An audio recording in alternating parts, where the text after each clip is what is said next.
Nous voudrions parler ici des vertus morales au service de la charité et dans leur rapport avec la vie intérieure, en montrant comment elles doivent grandir dans la voie illuminative et quelle est leur véritable place dans l'édifice spirituel. Tandis que les vertus théologales regardent la fin dernière et nous portent à croire en Dieu, à espérer en lui, à l'aimer par-dessus tout, les vertus morales regardent les moyens employés pour obtenir la fin dernière. Parmi elles, on en distingue 4 dites cardinales, parce qu'elles sont, nous l'avons vu, comme les 4 gonds, cardines, de la porte, qui donnent accès au temple de la vie intérieure. Les 2 murs principaux de ce temple symbolisent la foi et l'espérance, le dôme est la figure de la charité, et le fondement en est l'humilité. Les 4 vertus cardinales auxquelles se rattachent les autres vertus morales sont, comme l'ont enseigné communément les moralistes, même ceux de l'Antiquité païenne, la prudence qui dirige les autres, la justice qui rend à chacun ce qui lui est dû, la force ou le courage qui nous empêche de nous laisser abattre d'une façon déraisonnable devant le danger, la tempérance qui fait descendre la lumière de la raison dans notre sensibilité sous la forme surtout de la sobriété et de la chasteté. D'autres vertus morales, nous venons de le dire, comme la patience et la douceur, se rattachent manifestement au cardinal et sont appelées vertus annexes. Pour bien entendre la doctrine de saint Thomas sur les principales de ces vertus, il faut se rappeler qu'il admet une différence non seulement de degré, mais de nature, ou spécifique, entre les vertus morales acquises, déjà décrites par les philosophes païens, et les vertus morales infuses, reçues au baptême et qui augmentent en nous avec la charité, celle dont parle l'Évangile. La différence qui sépare ces 2 ordres de vertus morales est des plus profondes. C'est celle qui distingue l'ordre naturel ou rationnel et celui de la grâce. Il y a ici à la fois une différence d'objet formel, de motif et de fin. Les vertus morales acquises, bien décrites par Aristote, mettent la rectitude de la droite raison dans notre volonté et notre sensibilité. Sous la direction de la prudence acquise, dans notre volonté règne peu à peu la justice, dans notre sensibilité la force rationnelle et la modération raisonnable. Les vertus morales infuses, reçues au baptême, sont d'un ordre très supérieur. Elles ont un motif formel, non pas seulement rationnel, mais surnaturel. Sous la direction de la foi infuse, la prudence et les vertus morales chrétiennes font descendre dans notre volonté et notre sensibilité la lumière de la grâce ou la règle divine de la vie des enfants de Dieu. Entre la prudence acquise décrite par Aristote et la prudence infuse reçue au baptême, il y a une distance sans mesure, beaucoup plus grande que celle d'une octave qui en musique sépare 2 notes de même nom aux 2 extrémités d'une gamme complète. C'est ainsi qu'on distingue communément la tempérance philosophique d'un Socrate et la tempérance chrétienne ou la pauvreté philosophique d'un Cratès et la pauvreté évangélique, ou encore la mesure raisonnable à garder dans les passions et la mortification chrétienne. Par exemple, par elle-même, la tempérance acquise dirigée par la raison seule ne tient pas compte des mystères de la foi, de notre élévation à la vie surnaturelle, ni du péché originel ni de la gravité infinie du péché mortel comme offense faite à Dieu, ni du prix de la charité ou amitié divine. Elle ne considère pas encore l'élévation de notre fin surnaturelle. Être parfait comme le Père céleste est parfait, d'une perfection du même ordre que la sienne, quoique inégale. Au contraire, la tempérance infuse, dirigée par la foi divine et la prudence chrétienne, tient positivement compte de tous ces mystères révélés, et elle est ordonnée à faire de nous non seulement des êtres vraiment raisonnables, mais à nous donner une sensibilité surnaturalisée d'enfants de Dieu. On le voit, ces 2 vertus qui portent le même nom de tempérance sont, comme on l'a dit, de métal très différents. L'une est d'argent et l'autre est d'or. Malgré cette distance sans mesure qui les sépare, la vertu infuse et la vertu acquise du même nom s'exercent ensemble dans le chrétien en état de grâce. Un peu comme chez le pianiste, l'art qui est dans l'intelligence et l'agilité des doigts qui donne à l'art une facilité extrinsèque. Ainsi, la vertu acquise doit être dans le chrétien au service de la vertu infuse, de même nom, comme l'imagination et la mémoire chez le savant concourt au travail de son intelligence. Par là, les vertus morales sont aussi au service de la plus haute des vertus infuses, la charité. Nous traiterons des principales d'entre elles, et tout d'abord de la prudence. Notre Seigneur en a parlé à plusieurs reprises dans l'Évangile, en particulier quand il a dit aux apôtres: Je vous envoie comme des brebis au milieu des loups. Soyez donc prudents comme des serpents et simples comme des colombes. Matthieu 10. Il dit aussi plus tard: Quel est le serviteur fidèle et prudent? Bienheureux ce serviteur, il recevra une grande récompense. Cette vertu nécessaire à chacun pour se bien conduire convient surtout à ceux qui doivent conseiller et diriger les autres. Il faut en faire une juste idée pour ne pas la confondre avec des défauts qui parfois lui ressemblent et pour bien distinguer la prudence acquise, si bonne soit-elle, dans son ordre de la prudence infuse. C'est pourquoi nous parlerons d'abord des défauts à éviter, puis de la prudence acquise, ensuite de l'infuse et du don de conseil, qui vient souvent à son secours dans les cas difficiles.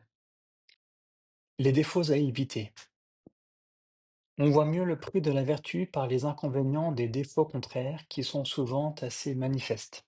C'est pourquoi l'Écriture, pour mieux nous recommander la prudence, nous montre les dangers et les suites de l'inconsidération.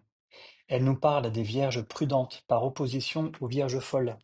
Saint Pierre et saint Paul louent la prudence des vieillards, surtout de ceux qui sont chargés de veiller sur les premières communautés chrétiennes, en ajoutant que nous ne devons pas être prudents à nos propres yeux, et que Dieu détruira la sagesse des sages et la prudence des prudents, qui se confient surtout en leur savoir-faire. Jésus a dit: Je te bénis, Père, de ce que tu as caché ces choses, les mystères du royaume des cieux, aux sages et aux prudents, et de ce que tu les as révélés aux petits.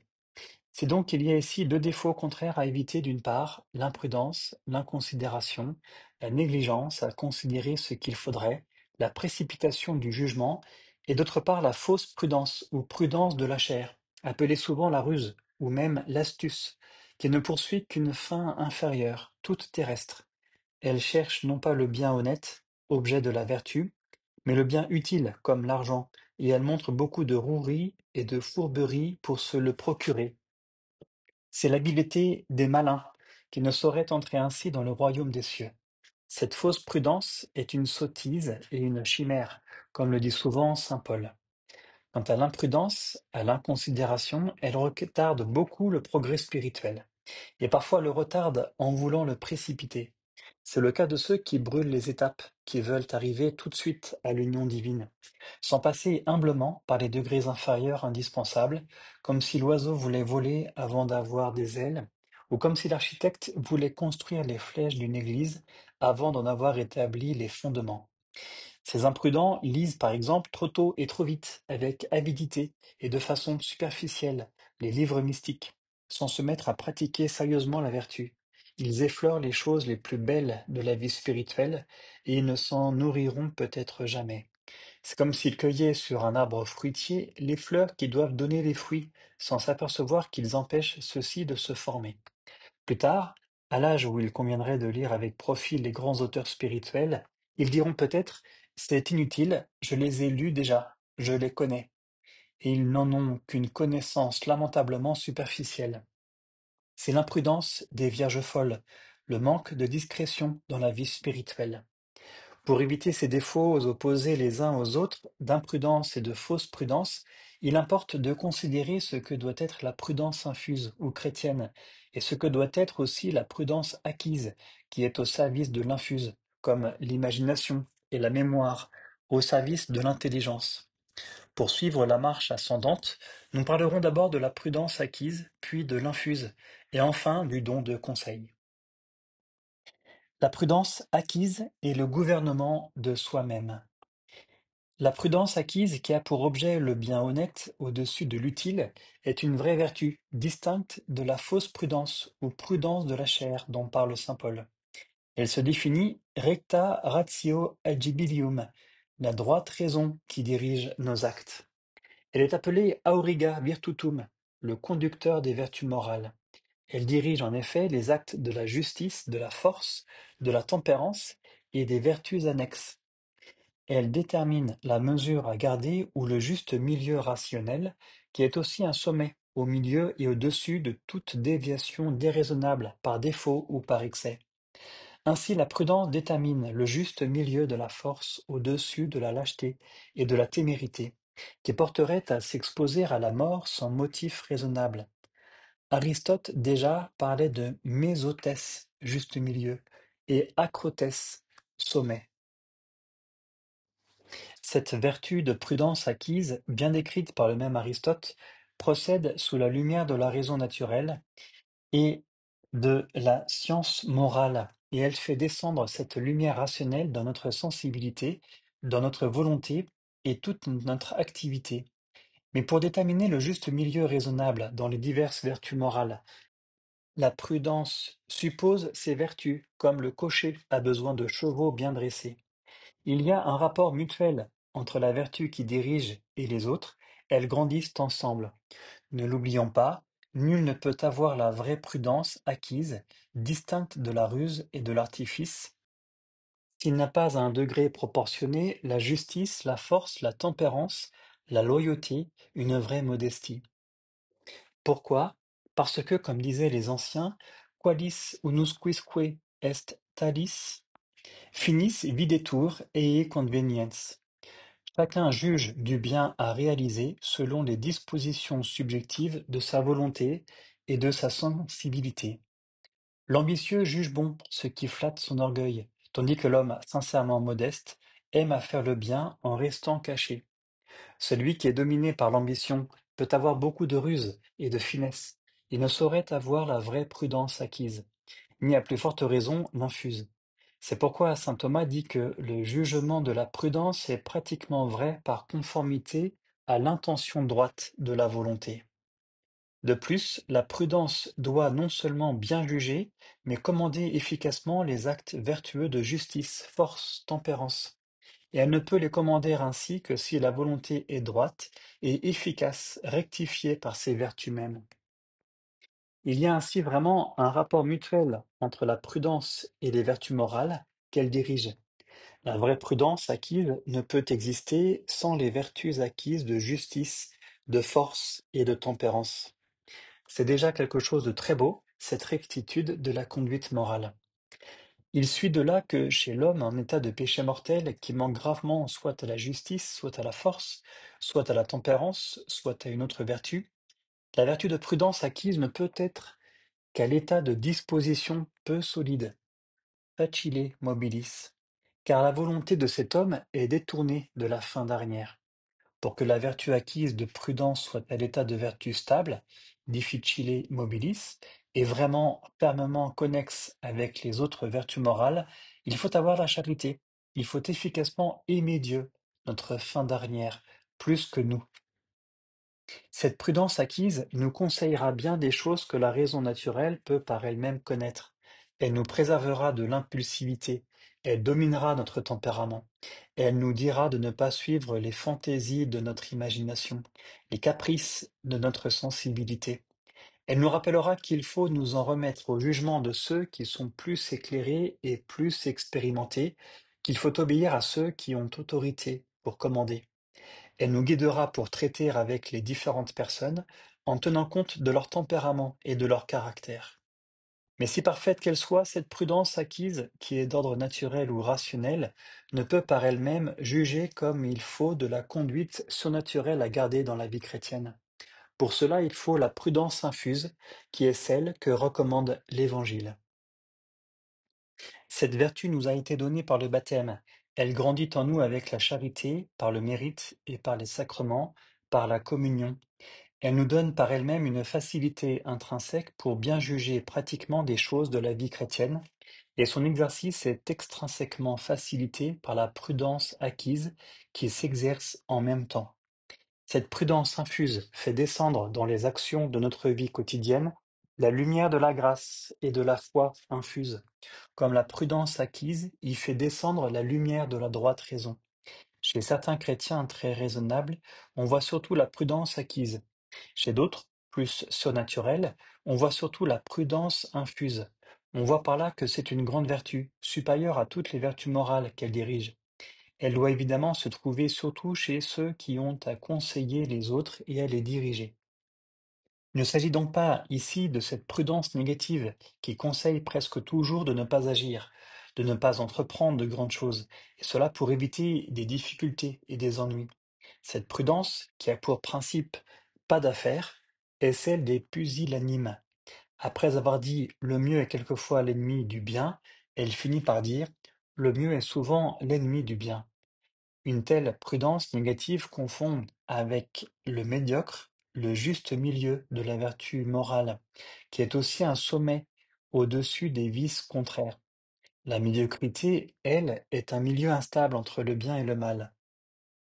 C'est ce dont se contente la tiédeur, qui cherche toujours à se faire pardonner en parlant de modération et en disant c'est son premier principe. Il ne faut rien exagérer. On oublie alors que dans la voie de Dieu, ne pas avancer, c'est reculer, ne pas monter, c'est descendre, car la loi du voyageur est de monter, d'avancer, et non pas de s'endormir sur la route. La vraie prudence chrétienne est une vertu, non pas négative, mais positive, qui porte à agir comme il faut et quand il faut, et qui ne perd jamais de vue l'élévation de notre fin dernière surnaturelle, ni le zèle de la gloire de Dieu et du salut des âmes. Elle écarte irrémédiablement certaines maximes humaines. Si la prudence acquise suppose les vertus morales acquises, la prudence chrétienne suppose les vertus morales infuses qui accompagnent la charité. Et si dans la première formation on insiste plus sur ces vertus, notamment sur l'humilité, la chasteté, la patience, que sur la prudence elle-même, c'est que celui qui est humble, chaste, patient, est porté par ces vertus mêmes à bien juger pratiquement, per modum inclinationis, de ce qui touche à la vie morale et spirituelle. Mais lorsque le chrétien, déjà plus ou moins formé, doit commencer à se diriger lui-même pour bien des choses, surtout s'il doit conseiller les autres, il doit être spécialement attentif à ce qu'exige la vraie prudence surnaturelle, et éviter toute inconsidération et précipitation dans le jugement. Alors on se rend de plus en plus compte de la supériorité de la vraie prudence chrétienne. Vertu qui vient immédiatement au-dessous des vertus théologales pour faire descendre leur rayonnement et leur influence vivificatrice sur les vertus morales qu'elles dirigent. Dès lors, la prudence chrétienne doit grandir avec la charité, et ses vues surnaturelles doivent de plus en plus prévaloir sur les vues trop humaines de ce que saint Thomas appelle, après saint Augustin, la raison inférieure. La raison inférieure juge de tout du point de vue temporel. La raison supérieure juge de tout du point de vue de l'éternité. Cette haute prudence chrétienne est trop rare. Le père Lallemand, jésuite, dit même: la plupart des religieux, même des bons et vertueux, ne suivent dans leur conduite particulière et dans celle des autres que la raison et le bon sens, en quoi plusieurs d'entre eux excellent. Cette règle est bonne, mais ne suffit pas pour la perfection chrétienne. Ces personnes-là se conduisent d'ordinaire par le sentiment commun de ceux avec lesquels elles vivent, et comme ceux-ci sont imparfaits, bien que leur vie ne soit pas déréglée, parce que le nombre des parfaits est fort petit, jamais elles n'arrivent aux sublimes voies de l'esprit. Elles vivent comme le commun, et leur manière de gouverner les autres est imparfaite. En certains temps, comme aux heures de persécution, éclate l'insuffisance d'une telle manière de voir. La vraie prudence ne perd jamais de vue l'élévation du but vers lequel nous devons marcher. Elle juge de tous nos actes par rapport à la vie éternelle, et non seulement par rapport aux habitudes ou conventions du milieu où nous sommes. Elle se rappelle constamment l'unique nécessaire. Aidée par les inspirations spéciales du don de conseil, elle devient la sainte discrétion qui pèse toute chose à la mesure de Dieu. La sainte discrétion est le don de conseil. Sainte Catherine de Sienne en a admirablement parlé dans son dialogue, au traité de la discrétion ou du discernement spirituel. Elle nous dit que la discrétion chrétienne, qui indique la mesure entre les défauts contraires et qui est le principe d'un sage discernement, est fondée sur la connaissance de Dieu et de soi-même. La discrétion, dit-elle, est un rejeton greffé sur la charité et uni à elle. Mais ce qui donne vie à l'arbre et au rameau, c'est la racine, et cette racine doit être plantée dans la terre de l'humilité, qui est la mère nourricière de la charité, sur laquelle est greffé ce rejeton de la discrétion. C'est une manière symbolique d'exprimer la connexion des vertus. La sainte discrétion suppose donc un grand esprit de foi. Elle ne rapetisse rien, tandis que le naturalisme pratique ne voit que le petit côté des grandes choses. Elle voit le grand côté même des petites choses de la vie chrétienne, de nos devoirs quotidiens dans le rapport avec Dieu. Elle dirige la justice qui rend à Dieu et au prochain ce qui leur est dû. Comme il est dit en ce même dialogue, c'est le Seigneur qui parle. Premièrement, la discrétion m'attribue à moi ce qui m'est dû, en rendant honneur et gloire à mon nom, en rapportant à moi les grâces et les dons qu'elle sait avoir reçus de moi. Elle rend à elle-même ce qu'elle a conscience d'avoir mérité, en reconnaissant qu'elle n'est pas par elle-même. Pour ce qui est d'elle, elle confesse s'être montrée ingrate, pour tant de bienfaits et n'avoir pas profité du temps et des grâces reçues. Aussi s'estime-t-elle digne des châtiments, et est-elle pour elle-même, à cause de ses fautes, un objet de haine et de dégoût. Voilà les effets de la discrétion fondée sur la connaissance de soi, qui est l'humilité vraie. Sans cette humilité, l'âme sera indiscrète. L'indiscrétion a sa source dans l'orgueil, comme la discrétion a la sienne dans l'humilité. Ainsi son discernement me déroberait-elle comme un larron l'honneur qui m'appartient pour se l'attribuer à elle-même et s'en faire gloire. Ce qui est bien à elle, elle me l'imputerait, se lamentant et murmurant contre les mystérieux desseins de la Providence que j'ai accomplis en elle et dans mes autres créatures. Elle se scandaliserait de tout, tant de moi que du prochain. Bien différente est la conduite de ceux qui possèdent la vertu de discrétion.